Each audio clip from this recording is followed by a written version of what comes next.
Au désigné, une explication. Divine explique pourquoi tes yeux se posent sur ces lignes à cet instant précis. Ni hasad ni fortune, c'est une synchronisation céleste. Les hauteurs ont murmuré ton identité. Et les paroles que je vais prononcer ne visent pas seulement à encourager. Elles portent une annonce sacrée. Une étincelle intérieure t'habite, étrangère aux réalités terrestres. Elle n'a pas été acquise par l'étude. Elle n'a pas été transmise par le sang. Elle a été implantée. Le Créateur en personne y a déposé une force si exceptionnelle que les abysses ne peuvent l'interpréter. Les mortels ne sauraient l'imiter. Et l'univers n'a jamais contemplé pareille merveille. Ceci dépasse l'élan motivant. C'est une illumination profonde. Tu as reçu un arsenal non conforme aux attentes humaines, mais taillé selon le dessein paradisiaque. Un instrument sacré voilé de modestie, animé par une vocation. Souviens-toi de David. Aucune cuirasse ne l'encombrait. Aucune validation ne lui était nécessaire. Ce que d'autres moquaient, une simple lanière de cuir, devint l'outil qui terrassa un colosse. Comment? Parce que, entre les paumes divines, l'oublié se mue en invincible.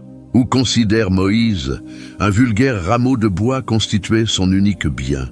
Pourtant, livré au Tout-Puissant, ce bout de branche sépara les eaux, pulvérisa des légions et redessina le cours des âges. Ce que tu abrites peut paraître menu. Les regards distraits le dédaignent, mais les ténèbres en connaissent la nature exacte. Voilà pourquoi les assauts ont été si violents. Voilà pourquoi les luttes ont revêtu un caractère surnaturel. L'adversaire discerne la métamorphose imminente et tremble. Des liens voleront en éclats à ta voix. Des climats spirituels basculeront à ton passage. Des existences entières se réinventeront grâce à ce qui pulse en toi. À présent, en t'engageant dans cette tâche sacrée, je t'invite à proclamer ton accord. Abonne-toi à cette chaîne, partage cette vidéo et écris « Je suis puissant, je suis invincible » dans les commentaires. Cette phrase est une marque éclatante de ton assentiment, de ta conviction, de ton acquiescement à l'invitation divine. Et reste attentif, car avant la clôture, une intercession t'accompagnera. Crois-moi, cet instant ne doit pas t'échapper. Remontons donc au berceau véritable de ton récit. Pas à l'aube de ta venue au monde, pas aux années tendres, mais avant que l'éternité ne frôle ton... Non, avant de te modeler, dans le sein maternel je te connaissais. Quelle est la déclaration divine en Jérémie 1,5? Avant la première pulsation, avant la chair, avant la rencontre de tes géniteurs, il te saisissait intégralement. Ton essence, ton ardeur, ton horizon, tu n'as jamais été un accident, une réflexion tardive, un caprice du sort. Tu as été sculpté avec soin, élaboré avec intention, investi d'une mission spirituelle bien avant ton premier cri. Et la connaissance n'est que le commencement. Le Seigneur ajoute « Je t'ai consacré ». Cette formule n'est pas ornementale, elle est oraculaire. Être consacré signifie porter l'empreinte d'une charge céleste. Les cieux t'ont gravé, singularisé, assigné à une fonction unique. Voilà pourquoi l'intégration aux masses t'a toujours pesé.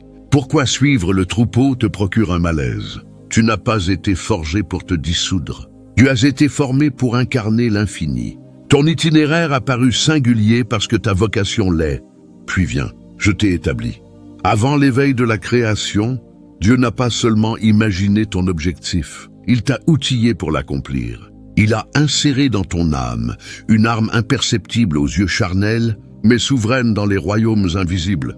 Tu es apparu sur terre déjà pourvu de talent, de clairvoyance, de densité spirituelle. Tu as peut-être interrogé ta robustesse, ta légitimité, ta position, mais jamais le divin. Il t'a saturé de ressources, avant que tes pas ne foulent le sol. C'est pourquoi certaines jouissances te laissent vide. Pourquoi une impatience sacrée te ronge, tandis que d'autres se satisfont. Ce n'est pas une faille, c'est un appel. Cette tension bénie est le souffle des cieux. Tu es destiné à l'immensité. Dans 2 Corinthiens 4,7, Paul l'exprime sans détour. Nous portons ce joyau dans des récipients d'argile afin que la grandeur de la puissance soit attribuée à Dieu et non à nous. Aux yeux du monde, tu ressembles à une poterie fragile, banale, terre cuite. Mais le Créateur sait quel trésor il y a enfoui. Vigueur, finalité, éclat inextinguible. Les ombres le savent également. Voilà pourquoi tes épreuves diffèrent. Pourquoi l'oppression a été accrue. L'ennemi ne redoute pas ton enveloppe. Il frémit devant ton onction. Ô désigné, telle est la réalité.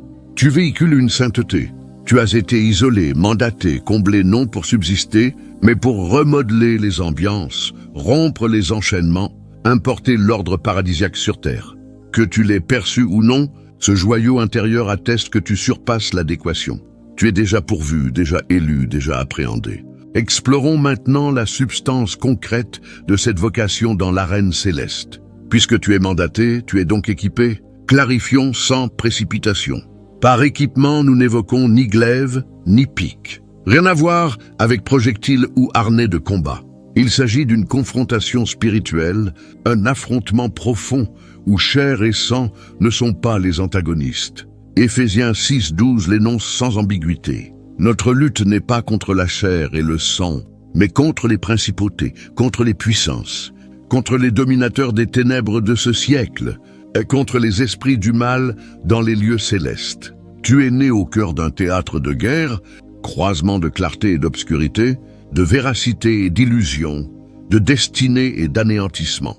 Que tu l'aies discerné ou non, que tu l'aies nommé ou non, ce conflit gronde autour de toi depuis l'origine. Mais voici l'ancrage. Le Seigneur n'expédie jamais ses fils au front sans les munir préalablement. Éphésiens 6:11 ordonne de revêtir l'armure complète de Dieu pour résister aux manœuvres diaboliques. 2 enseignements en découlent. Ton existence n'est pas anodine et ton armement n'est pas terrestre. Tu disposes d'une cuirasse paradisiaque, d'un attirail spirituel façonné par l'architecte pour l'exacte tourmente que tu traverses. Et sans illusion, tes épreuves ne sont pas fortuites. Elles s'ancrent dans ta vocation. Avant ta conception, Dieu a déposé en toi une éternité, un talent, une flamme, un outil que le visible ignore souvent, mais que les abysses repèrent. Cet outil n'exige pas l'éclat pour la puissance. Dieu dissimule volontiers ses armes, suprêmes dans les contenants les plus improbables. Ta parole pourrait être cet outil, non pour discourir, mais pour proclamer la vérité, fracasser les entraves, dispenser la restauration. Ta confiance pourrait l'être, inébranlable quand tout vacille. Ta clémence, ton aptitude à absoudre là où d'autres s'arc-boutent, constitue pareillement un outil. Tes pleurs même, offerts en abandon, irriguant les germes de délivrance dans les terrains délaissés. Et voici le stratagème céleste. Nul autre ne détient ce que tu détiens. Tu as été ciselé de façon singulière, délibérée. Le schéma divin exclut les copies. Comparer ton chemin est donc vain. Ton talent n'est pas industriel. Il est artisanal. C'est pourquoi l'adversaire t'a harcelé sans relâche. Les ténèbres n'investissent pas dans le vide. L'oppression subit les assauts atypiques. Les phases de solitude et de perplexité signalent le trésor intérieur. L'ennemi ne vise pas ton argile. Il cible ton joyau. Et note ceci. Le divin affectionne transformer l'ignoré en arme. Le motif se répète. Considère Jaël, une femme que nul n'imaginait guerrière. Pourtant, dans Juge 4, face à la menace sur Israël, ni soldat ni monarque ne terrassa le tyran. Sa paume, son piquet de tente, son audace l'accomplirent. Un intérieur domestique devint arène, et celle, l'instrument inattendu qui libéra un peuple. Ou Gédéon, tapi dans l'effroi, se déclarant le moindre de sa lignée. Dans Juge 6, Dieu le nomme vaillant héros, non selon ses sensations, mais selon l'implant divin. Avec 300 hommes et des jarres d'argile, son contingent pulvérisa les Madianites, non par brutalité mais par soumission. Puis Marie de Béthanie brisant, un flacon d'albâtre pour oindre les pieds de Jésus. Les témoins y virent prodigalité, lui adoration. Cet acte décrié fut si poignant qu'il déclara « Partout où l'évangile sera annoncé dans le monde, on racontera aussi ce qu'elle a fait en sa mémoire. » Marc 14:9, ainsi opère le ciel. Il saisit l'insignifiant, l'inadéquat apparent et y infuse la vigueur. Le résultat n'est pas banal. Il est souverain. Entends donc. Tu n'es pas minuscule. Tu n'es pas interchangeable. Tu n'es pas méprisé des cieux. Tu es le dispositif secret du ciel face à une crise de ton époque. Tu as été façonné pour troubler les ombres, réorienter les climats, tenir ferme là où d'autres s'effondrent, élever la voix là où règne le mutisme. L'ennemi a tenté de t'étouffer car il redoute l'explosion quand tu embrasses pleinement ton identité. Ce n'est pas l'heure de fléchir. Ce n'est pas la période d'enfouir ton talent. C'est l'instant de t'ériger, non dans l'arrogance, mais dans la finalité. Tu n'es pas né pour te diluer, tu es né pour transpercer, muni par le Très-Haut. Respirons ici, car ce qui suit transcende l'information. C'est une ouverture sacrée.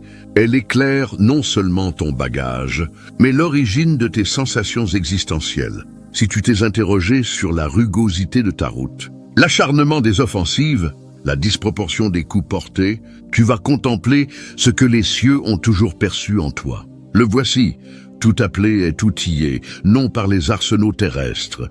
Pas de lame, pas de projectiles, mais d'armements éternels.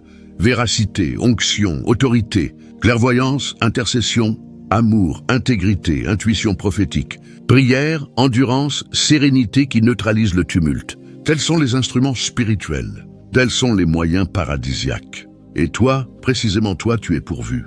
Non en raison de ta nature visible, mais de la vision divine antérieure au temps. Comme avec Jérémie, Dieu t'a établi avant ta venue. Plus encore, il t'a muni. Ton chargement peut sembler modeste, sans lustre, sans éclat, sans acclamation populaire. Pourtant, dans les mains divines, la modestie devient miraculeuse. Ton empathie pourrait déverrouiller la restauration chez autrui. Ta persévérance discrète pourrait désintégrer des lignées maudites. Tes supplications secrètes pourraient ébranler les assises invisibles. Les outils célestes paraissent triviaux jusqu'à leur déploiement. Dans Exode 31, Betsalil, Artesan Sanslemni Tribune, fut investi de l'esprit pour ériger le tabernacle, faisant de son métier une arme spirituelle abritant la gloire divine. Dans Acte 9, Tabitha, couturière et bienfaitrice, était si cruciale à l'église naissante que Pierre la rappela des morts. Sa bonté fut une arme divine. Dans Luc 1, Marie, jeune fille anonyme, acquiesça à Dieu, et par elle le Sauveur advint. Son assentiment fut son arme. N'ose donc penser que tu es dépourvu. Tu véhicules ce dont ton siècle a soif. Le monde ne l'a pas encore pleinement saisi, mais Dieu, oui. Déconstruisons. Pourquoi ton trajet a-t-il été plus ardu? Rejet, perfidie, résistance spirituelle incessante? Retard alors que d'autres progressent sans entrave? Non, tu n'es pas maudit. Non, tu n'es pas oblitéré. Tu es outillé. Les abysses identifient ton instrument même si tu l'ignores. Les forces obscures détectent la marque divine avant que tu ne te dresses. Voilà pourquoi l'ennemi t'a bloqué dès l'aube. Terrifié à l'idée que tu découvres, livres et déploies ce dépôt sacré. Cette belligérance insolite n'est pas châtiment, c'est repère. Ton talent est précieux, ta charge est dense. Ton élévation modifie les paysages. Territoires mutent, captifs s'affranchissent, citadelles s'écroulent. Ne recule pas, n'ensevelis pas la semence divine. Ne permets pas au désenchantement d'effacer ta mémoire spirituelle. Les hostilités ne prouvent pas ta fragilité. Elles valident ta force. Chaque trait enflammé n'annonce pas l'échec. Il signale un contenu précieux. L'ennemi délaisse les coquilles vides. Il assaille les réceptacles pleins d'esprit, armés de vérité, oint pour l'onde de choc. Si la compression fut extrême, c'est que ton existence défie ses schémas. Mais voici la bascule. Connaître ton équipement est un pas, l'activer en est un autre. Avançons ensemble pour déverrouiller le cachet paradisiaque. Premièrement, la conviction déclenche. Tout naît de l'adhésion. Te percevoir à travers les limites te maintient sous ta vocation. Embrasser ton statut d'instrument divin transforme ta démarche. Tu cesses de quémander la délivrance pour marcher en maîtrise. Selon ta conviction, qu'il t'advienne. Matthieu 9, 29. La conviction ne concerne pas seulement les requêtes, elle définit les certitudes. Accepte que tu es déjà muni. Deuxièmement, recherche la parole divine. Ton outil s'éclaire en sa proximité. Par les Écritures, l'adoration, le silence orant. Dieu dévoilera ton chargement. Ésaïe 30, 21. Tes oreilles entendront derrière toi. Voici la voix, suis-la. Accorder l'espace au souffle divin révèle tactique, aptitude, canal précis de son action à travers toi. La lucidité naît de l'intimité, non du vacarme. Troisièmement, la sainteté aiguise la vigueur. Une lame émoussée perd son tranchant dans la compromission. Le vice ronge l'autorité spirituelle. L'intégrité, choisie dans l'ombre. La fidélité dans l'épreuve maintiennent l'arme affilée. Au 2 Timothée 2, 21. Celui qui se purifie sera un vase d'honneur, sanctifié, utile au maître, prête à toute œuvre bonne. Sainteté n'est pas perfection, c'est harmonisation. Quatrièmement, l'audace libère le latent. L'arme la plus redoutable reste inerte si rengainée. Audace n'est pas intrépidité, c'est loyauté. Dieu à Josué, fortifie-toi et prends courage. Non parce qu'il se sentait apte, mais parce que Dieu l'avait rendu tel. L'audace peut être une parole quand le silence tente, un pas quand les jambes fléchissent. Chaque impulsion audacieuse projette ton outil au monde. Quand la conviction s'implante, la prière s'approfondit, le cœur s'épure, l'esprit embrasse l'audace sacrée, un basculement survient.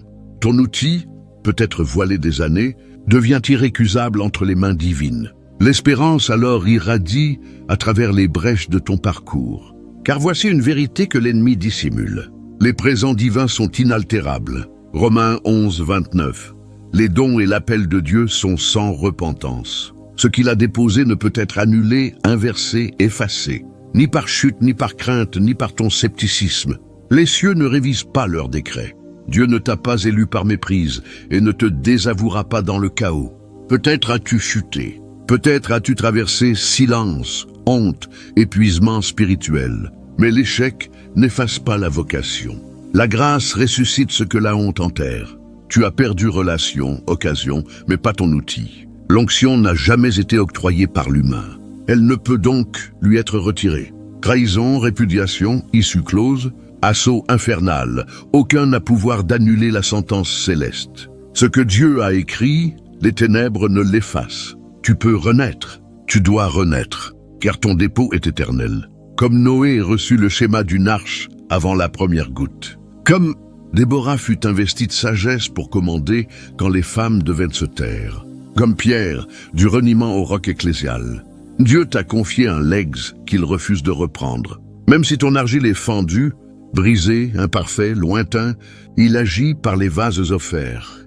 Ce n'est pas ta perfection, c'est ta posture. Remets ton présent à ses pieds, usé ou non, il y insufflera vigueur neuve. Cela nous conduit plus loin, car le récit ne porte pas seulement sur ton bagage, il concerne les assoiffés. Romains 8, 19.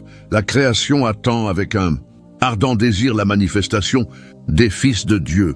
La création gémit, non vaincue, mais impatiente. Ambiance, peuple, structure. Il languissent que les enfants divins s'éveillent. Non pour fréquenter les bancs, citer les versets, mais pour s'incarner, vivre pleinement leur identité céleste. Le hurlement mondial n'est pas aléatoire.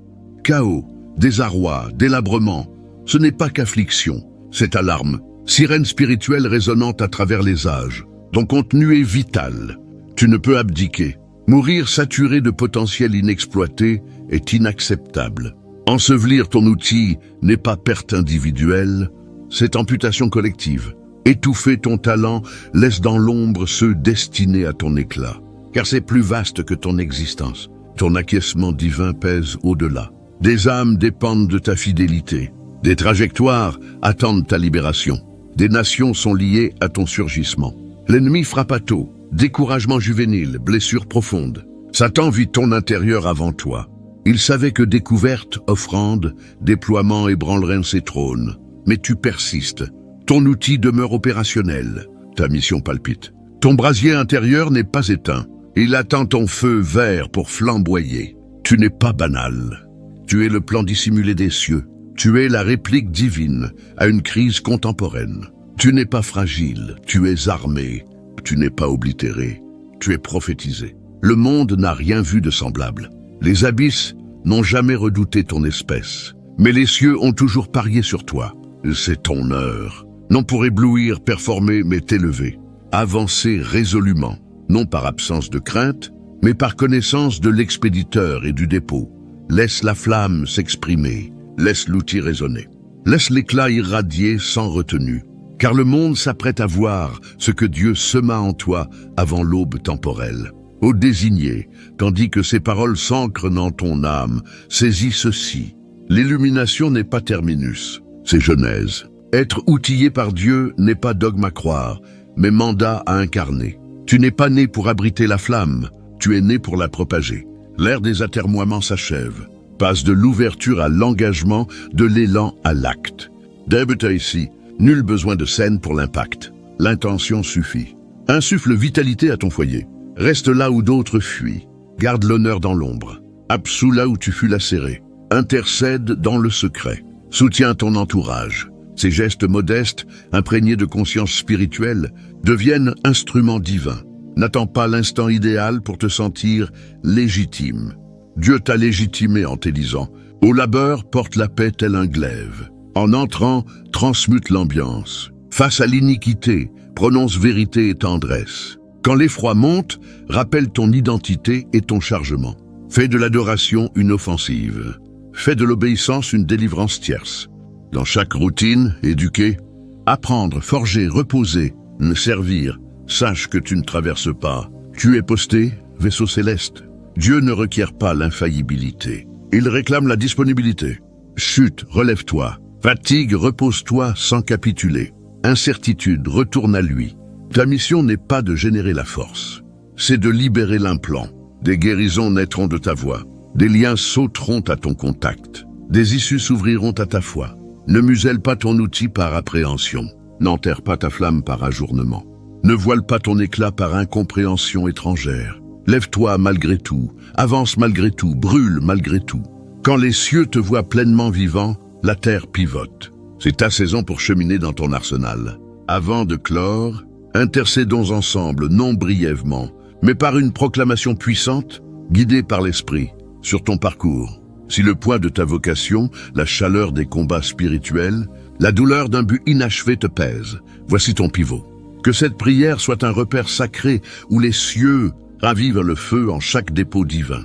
Père éternel, au nom souverain de Jésus, nous nous inclinons avec respect, abandon et attente bénie. Tu es le Dieu qui observe, appelle, munit et parachève ses œuvres. Aujourd'hui, nous te louons de ne pas nous avoir délaissés, désertés, reconsidérés. Tu nous connaissais avant le modelage utérin. Tu nous as consacrés avant le premier souffle. Tu nous as nommés et armés de puissance paradisiaque pour cet instant. Seigneur, nous annulons tout mensonge adverse, tout chuchotement d'insuffisance, de préparation manquante, d'indignité, par la véracité de ta parole. Romains 11, 29. Tes dons et appels sont irrévocables. Nous optons pour ta foi. L'échec ne nous disqualifie pas. Le retard ne nous désarme pas. Le rejet ne nous définit pas. Ton implant persiste. Saint-Esprit, réveille le joyau intérieur. Remue les talents, ravive l'ardeur. Ouvre nos yeux à notre chargement. Plus d'amnésie spirituelle ni d'insécurité, mais autorité. Que l'audace naisse, non d'orgueil, mais d'identité. Rappelle-nous que nous ne sommes pas poterie commune, mais porteurs d'éclat, instruments d'amour, héros de vérité. À l'épuisé, insuffle vigueur. À l'invisible, affirme la vigilance céleste. À l'ensevelisseur de dons par honte ou crainte, ordonne l'émergence. Ressuscite rêve, voix, outil muet. Que vienne la saison de l'éveil, de la délivrance. Aucune arme forgée contre nous ne triomphera. Plans infernaux annulés, desseins paradisiaques prévalent. Nous rompons avec doute, peur, comparaison, paralysie spirituelle. Oui à l'harmonie, oui à la soumission, oui à la vocation. Que nos vies prouvent que la puissance divine repose sur l'offert, non l'impressionnant.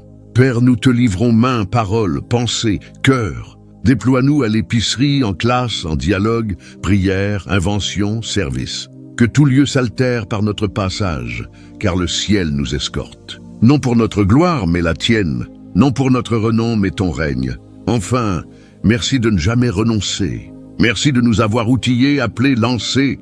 Nous n'abuserons pas de ton dépôt. Nous n'ensevelirons pas notre brasier. Nous ne tairons pas notre instrument. Nous sommes nés pour cela. Nous sommes armés pour cela. Et nous quittons cette prière prêts au nom souverain de Jésus. Amen. Si cette intercession a ébranlé ton intériorité, si le feu divin s'allume, fais-toi entendre. Inscris « Je suis outillé pour cela » comme proclamation. Que ce soit ton retour aux cieux. Et abonne-toi, car ce n'est que l'aube. Nous plongerons plus loin. Jusqu'au prochain, demeure résolu, loyal, et n'oublie jamais que les cieux n'ont jamais douté de toi.